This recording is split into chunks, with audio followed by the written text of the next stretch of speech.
Hello বন্ধুরা, আজ আমি তোমাদের কাছে নতুন একটা রেসিপি নিয়ে এসেছি। আজ আমি পরোটা বানিয়ে তোমাদেরকে দেখাবো। এই পরোটা তৈরি করতে দেখো আমার কী কী লাগছে, তোমাদেরকে দেখিয়ে দিচ্ছি। এখানে দেখো 200 গ্রাম দই রয়েছে, জল ঝরানো দই। 1 বাটি দেখো ময়দা রয়েছে, 1.5 চামচ দেখো ঘি রয়েছে, চিলি ফ্লেক্স আছে, ব্ল্যাক পেপার আছে, নুন আছে। এবার দেখো দইয়ের মধ্যে আমি ময়দাটা দিয়ে দিচ্ছি। 1/2 চামচেরও কম আমি বেকিং পাউডার দেখো দিয়ে দিচ্ছি। চিলি ফ্লেক্স দেখো দিয়ে দিচ্ছি, ব্ল্যাক পেপার দিয়ে দিচ্ছি, আন্দাজ মতো দেখো নুন দিয়ে দিচ্ছি। এবার দেখো ঘি দিয়ে দিচ্ছি। এবার দেখো সব একসাথে আমি মেখে নিচ্ছি।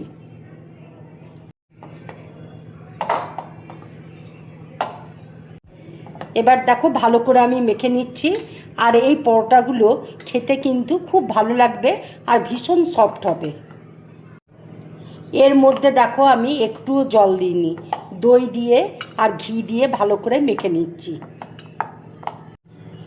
ময়দা দেখো মাখা হয়ে গেছে। এবার আমি 10 মিনিটের জন্য ঢাকা দিয়ে রেখে দেবো। 10 মিনিট দেখো হয়ে গেছে। এবার আমি লেচি কেটে নিচ্ছি।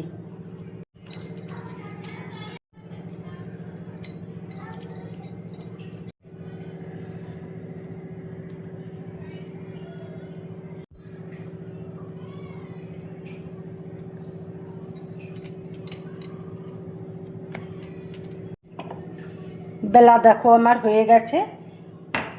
তাওয়া দেখো গরম হয়ে গেছে। এবার আমি তাওয়ার মধ্যে পরোটাটা দিয়ে দিচ্ছি।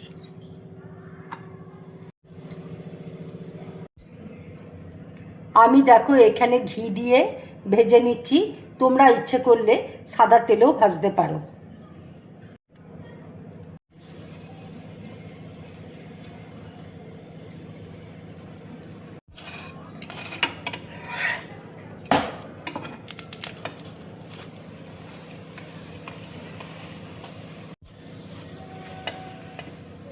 ভাজা দেখো হয়ে গেছে।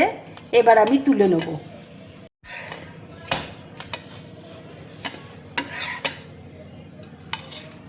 আর একটা দেখো ভেজে তোমাদেরকে দেখাচ্ছি।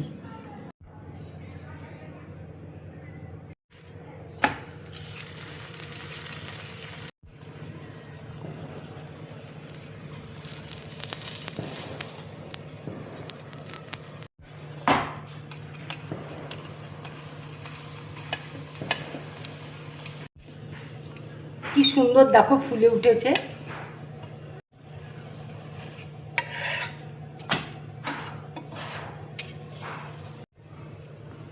পরোটা দেখো হয়ে গেছে।